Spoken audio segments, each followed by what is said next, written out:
What's going on, everyone? NoZoupForYou here, and I've got a follower-submitted piece of gameplay right here. Giffen has provided me with some Thunderer gameplay, and for those of you with a presence on Facebook, some of the various forums, including World of Warships North America and Admiral's Locker, you probably know Giffen. You probably know him. I want to highlight this game because of how well he did in the Thunderer. And inevitably, you always hear someone say, what should I get? Should I get the Georgia?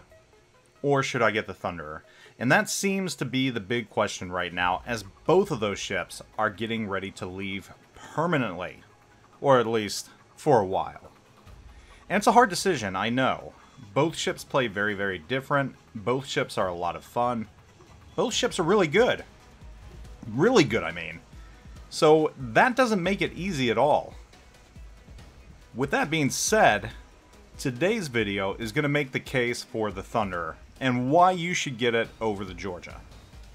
And when I say that, I'm not trying to lead you towards one or the other. Trust me, I love both ships. I probably played Georgia more just because that's me, and I really, really enjoy the Georgia. There's just things about it that I like. And the Thunderer is very similar to the Conqueror. However, I think the Thunderer probably has the edge over the Conqueror, and Giffen right here is just... He's off to start doing what the Thunderer does. He's starting fires from a distance. In fact, that's what the Conqueror does too, but the Thunderer has the edge because once you close in and switch to AP, the thing absolutely wrecks face. I mean, it's disgusting what the Thunderer can do. And again, I know I'm harping about the Georgia and how much I like the Georgia and how it seems like the Georgia might be better, even though it's not better per se. I mean, they're two very different ships, two very different tiers. I need to start focusing on why you should get the Thunderer instead. I think really any of you who have played ranked a lot right now have probably seen the Thunderer a ton. I mean, the Thunderer is very, very popular in ranked gameplay. Highly recommended in ranked gameplay, and there's another fire right there. Just shaving hit points off these ships as he hits them. I mean, the HE on the Thunderer is just absolutely devastating. Kind of like that of the Conqueror. And that's kind of the con right there of the Thunderer. If you have the Conqueror, you might want to skip it and get the Georgia. However, I still think that the Thunderer does offer some things over the Conqueror. And again, that HE right there, Giffen starting to work all these ships. He's starting to spread those fires out. He's switching up the targets. He's starting on one ship, catching a fire on it, and then moving on to the next one. And you know, for you newer players out there, this is so very important. And he got caught a little broadside right there by that Vermont. Being a little dangerous right here, a little risky. But of course, he's got that great British heel right here, so he's going to get some of that back. He's going to get a fair amount. This Aegir is just kind of sitting there. I think he might be AFK. He's going to get some easy hit points off of him, and, you know, maybe he'll burn a little bit. But it's just so imperative for you newer players out there. When you're in a battleship, or any ship, for that matter, not necessarily a battleship, because this is one of the few ships you actually want to sling HE in. Again, from a distance. Once you hit that 15-kilometer mark, though, and start closing in, if it's not a destroyer, feel free to switch to AP. And he just got rocked again. I think that Vermont, he wants him bad. So he's down to half health again. There's another fire right there. He'll get it back, though. Again, he's got that great heal. He's going to start firing at this Palmer now. It's so important to spread your fires. That's how you rack up the damage. Going from one ship to the other. Doesn't get a fire right there, but he's already got 7. This round has basically just begun. He's got 7 fires. He's got another fire burning somewhere else on that Aegir. He's just going to... This poor AFKer. Poor AFKer. He's just going to torture him. That's a free, what, 60,000 hit points right there? 60, yeah, free 60,000 hit points right there.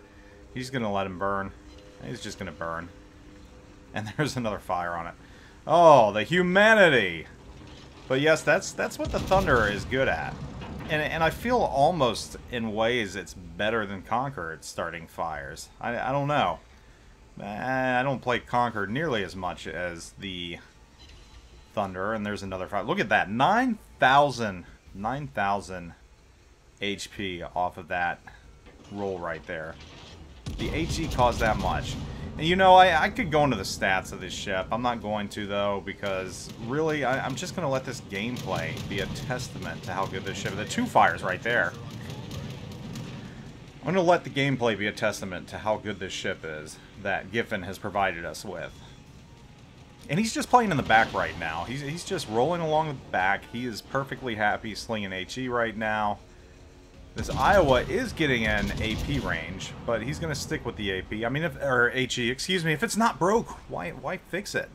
Why? I mean, doing perfectly fine with it right now. Hit that one on the rear, though. Just a little bit. Just a little off. He's already got Witherer.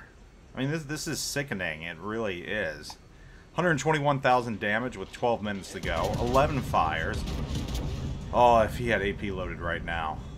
Oh, Giffen, I'm just going to tell you right now. If you had AP loaded, that would be some beautiful smackage. I know that fire is going to burn, but he can get that back, and that's something important for you newer players also to remember. Fire is a lot easier to repair. You can't really repair Citadel damage, save for a few select ships out there from a few select lines. However, HE will annoy people very badly. And here he is. He's still in the back. He's slowly ambling towards A. They've got the lead. They've got the ship lead, though it's still very close. Still somewhat early right now. There are CVs in this round. I didn't even notice that, really, until I was halfway through this match watching it. And there's another fire. Number 13. He's going to start focusing on this Moskva. That's the thing about the Thunderer, though. If you get the Thunderer, which I highly recommend you getting, and I'm pushing it over the Georgia right now, see? I told you this was the case for the Thunderer. If you get it, do not be afraid to use your AP, though. Especially, like I said, within that 15-kilometer window. You catch a cruiser broadside that close, you're going to blab them. If you catch a battleship broadside that close, you're going to take some pretty large amounts of hit points off of him. And right now he's switching focus to this Fletcher. Don't blame him. It's probably one of the few ships that's a threat to him right now, though this Fletcher is spotted. Is he going to get him right there? No. He came close, though. 2,000 points. He's starting to push into A. They really need to start pushing up the middle. They have a lead, but it's a very, very fragile lead. This game is very much tied up with 10 minutes to go. It could go either way. Though they do have the advantage with destroyers, the other team only has 1 left. And again, usually it's that first team to lose all their destroyers that loses the battle, and they just lost their Fletcher. So it looks like Giffen's team is now in a lot better shape than they were before. They're losing B, but they're getting C. And they're going to catch these ships in a classic pincer movement. Not really, though. They really don't have a lot of ships over at sea that they can bring in to do that with. But it is going to get interesting, I guarantee you that. He's already got 165,000 hit points. Not a bad game at all already. And only 10 minutes have elapsed. He's still got plenty of time to do plenty more damage. And he has already switched to AP. He knows what he's doing. Look at him inside that wheelhouse right there. 15,000 damage, no Citadel, but still putting in the Lord's work right there. The Lord being Neptune. I don't know, I'm just talking out of my rear. Still got that AP loaded. That's the smart thing to do, though. This is where you start racking up the damage. There's 7,500, another 8,000 on an angled Iowa. The shells on this thing hit like a frickin' tank. They hit so very hard. And like I said, HE's great for starting fires from a distance. But you can repair that back. When you're up close and personal with an enemy ship, you really want to use that AP on the Thunderer. It's just so very damaging. And it's just so fun. Because a lot of ships really don't think you're going to use that AP either. They're just going to move on and they're going to be like, oh, he's just going to sling HE. But you're not. you've got that AP loaded. He is taking some damage here. He's down to 12,000, repairing it though. He'll get back up to about 25,000 or so. He's going to set his sights on this Yamato. He's crossed the 200,000 damage threshold. This Yamato is playing a risky game right here.